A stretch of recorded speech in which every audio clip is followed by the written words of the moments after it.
할렐루야. 오늘은 7월 2일 목요일 아침입니다. 393장 오 신실하신 주 같이 찬양하고 또 말씀 나누도록 하겠습니다.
나의 구주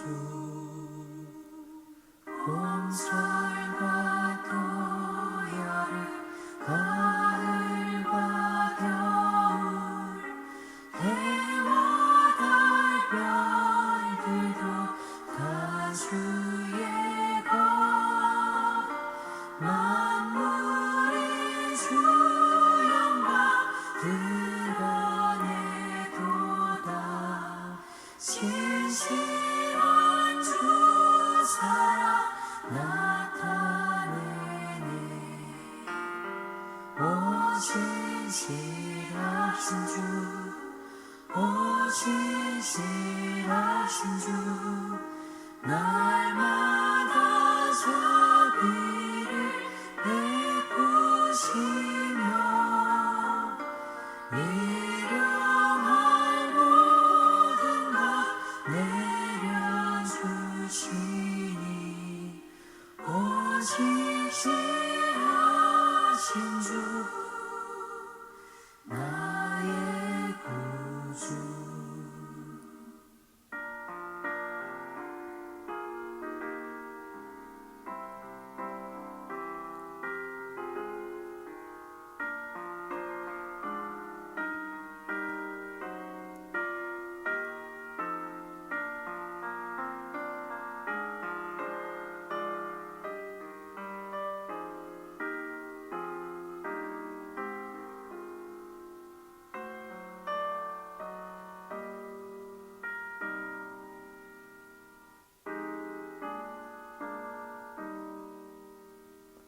내 죄를 사하여 아니하시고 주 친히 오셔서 인도하네 오늘의 힘들고 내일의 소망 주만이 만복을 내리시네 오 신실하신 주 오 신실하신 주 날마다 자비를 베푸시며 일용할 모든 것 내려주시니 오 신실하신 주 나의 구주 아멘. 오늘은 스가랴서 1장 7절에서 17절까지 말씀입니다. 제가 표준 세번역으로 한번 읽어 드리도록 하겠습니다. 다리우스 왕 2년 11째 달에 곧 스밧월 스무 나흔 날에 주님께서 이또의 손자이며 베레게의 아들 스가랴 예언자에게 말씀하셨다. 지난밤에 내가 환상을 보니 붉은 말을 탄 사람 하나가 골짜기에 있는 화석류 나무 사이에 서 있고 그 사람 뒤에는 붉은 말들과 밤색 말들과 흰 말들이 서 있었다. 그래서 내가 물었다. 천사님, 이 말들은 무엇입니까? 내게 말하는 천사가 대답하였다. 이 말들이 무엇을 하는지 내가 너에게 보여주겠다. 그때에 화석류 나무 사이에 서 있는 그 사람이 말하였다. 이 말들은 주님께서 온 땅을 두루 다니면서 땅을 살펴보라고 보내신 말들이다. 그리고 말에 탄 사람들이 화석류 나무 사이에 서 있는 주님의 천사에게 직접 보고하였다. 우리가 이 땅을 두루 다니면서 살펴보니 온 땅이 조용하고 평안하였습니다.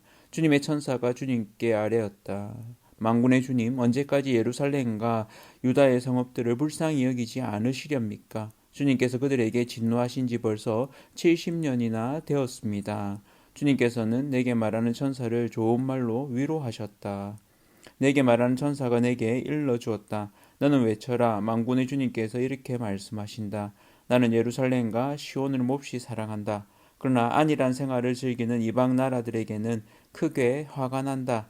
나도 내 백성에게는 함부로 화를 내지 않는데 이방 나라들은 내 백성을 내가 벌 주는 것보다 더 심하게 괴롭힌다. 그러므로 나 주가 이렇게 선언한다.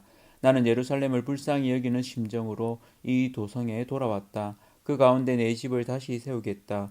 예루살렘 위에 측량줄을 다시 긋겠다. 나 만군의 주의 말이다. 너는 또 외쳐라. 나 만군의 주가 말한다. 내 성읍마다 좋은 것들로 다시 풍성하게 될 것이다. 나 주가 다시 한번 시온을 위로하겠다. 예루살렘은 다시 내가 택한 내 도성이 될 것이다. 아멘. 예, 오늘은 첫 번째 환상, 회복을 명하시는 하나님이라는 제목으로 말씀을 나누도록 하겠습니다. 총 8번의 환상이 나오게 됩니다. 스가랴에게 임한 하나님의 환상인데요. 오늘은 하석류 나무 사이에 붉은 말을 타고선 한 천사가 나오고 그 천사에게 보고하는 세 마리의 말, 그리고 뭐 번역본에 따라서는 말이 말을 하는 것으로 이렇게 표현되기도 하고 또 말에 탄 사람, 말에 탄 이가 말을 보고를 하는 걸로도 이렇게 보는데 어쨌든 그렇게 이 천사에게 보고를 합니다. 이 환상은 화석류 나무, 저도 뭐 이렇게 자료를 찾아봐도 익숙하지는 않습니다. 그런데 이 화석류 나무가 상징하는 바가 있더라고요. 그러니까 상록수입니다. 그래서 이 이스라엘 지역의 사시사철 풀은 그리고 높이도 그렇게 높진 않습니다. 그래서 적당한 크기의 화석류 나무는 한편으로는 이렇게 아주 풍성하진 않지만 계속해서 유지되어지는 이스라엘, 그래서 아주 키가 큰 것처럼 그렇게 힘이 넘치거나 그렇진 않지만, 사람 키도 되지 않는, 어떤 면에 좀 작은 거죠. 그런 약한 이스라엘이 그래도 늘 푸르게 생명이 유지된다. 이렇게 좀 보기도 하더라고요. 그래서 이 하석류 나무 사이에서 천사가 주님 앞에 보고를 하는, 그러니까 역사의 중심에 또 이스라엘이 겪는 그 어려움 가운데 하나님이 함께하고 계시다 하는 걸 보여주죠. 그리고 보고한 말들이 세계를 돌아보고 보고를 하죠. 땅에 두루 다녀봤는데 온 땅이 평안하고 조용한 것. 사실은 그러면 안 되죠. 그러니까 사실은 온 땅이 어려움에 처해야 되는데 그렇지 않고 평안한. 그래서 그로 인해서 오히려 이 천사가 주님 앞에 요구를 하죠. 언제까지 예루살렘과 유다 땅을 이렇게 이들로부터 고난당하도록 또 오히려 이 열방이 이들을 괴롭히고 뭐 괴롭히는 이 열방은 한편으로는 페르시아를 말하는 거죠. 바사를 말하는 건데 그래서 이렇게 괴롭힘을 당하는 것이 벌써 70년이 되었습니다. 그러니까 하나님이 예레미야를 통해서 약속하신 그 70년을 다 채웠다는 거죠.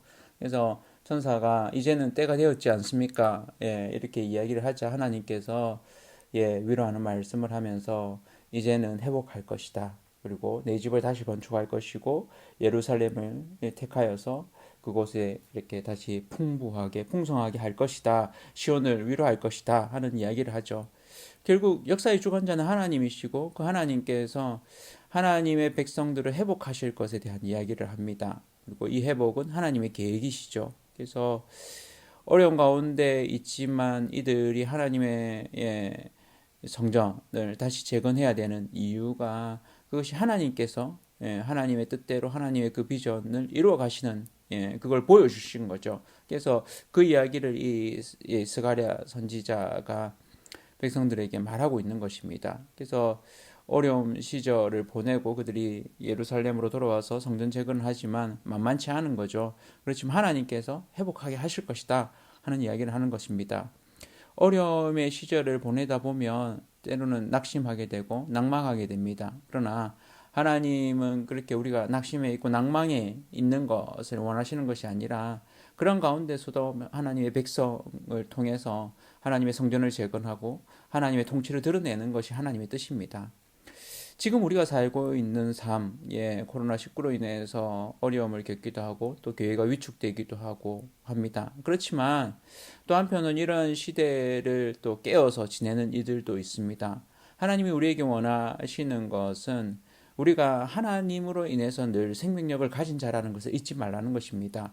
예수 그리스도로 인해서 우리 안에 있는 그 생명력, 성령님이 함께 하심으로 인해서 우리가 하는 가지는 생명력, 그 부분을 놓치지 않는, 그래서 하나님이 우리와 함께 하시기 때문에 우리에게 늘 그 놀라운 생명력을 가지고 있다는 것, 그것을 기억하시고 하나님이 우리에게 새로운 회복을 일으키시고 다시 하나님의 성전, 하나님의 성전은 멀리 있는 것이 아니에요. 우리 자신이죠. 그래서 우리 자신이 회복되는 것, 또 하나님의 교회가 회복되는 것, 또 교회가 단순히 예배당, 성전 이런 개념일 뿐만 아니라 그것을 넘어서는 성도들의 관계, 교제, 또 하나님의 통치가 드러나는 그런 모임이 이게 교회죠. 그래서 우리의 일상 가운데서 우리가 그리스도인됨으로 온전히 살아가는 그것이 회복되는 것을 말씀하십니다. 이 말씀이 지금 이 시대를 사는 우리에게도 또 저에게도 힘이 되어짐을 고백합니다. 오늘 하루를 사시면서 하나님이 나와 함께 하시는구나. 그 신실하신 하나님께서 회복을 명령하시는구나. 그 말씀 붙들고 이 하루도 하나님과 동행하는 하루 되시기를 축복합니다.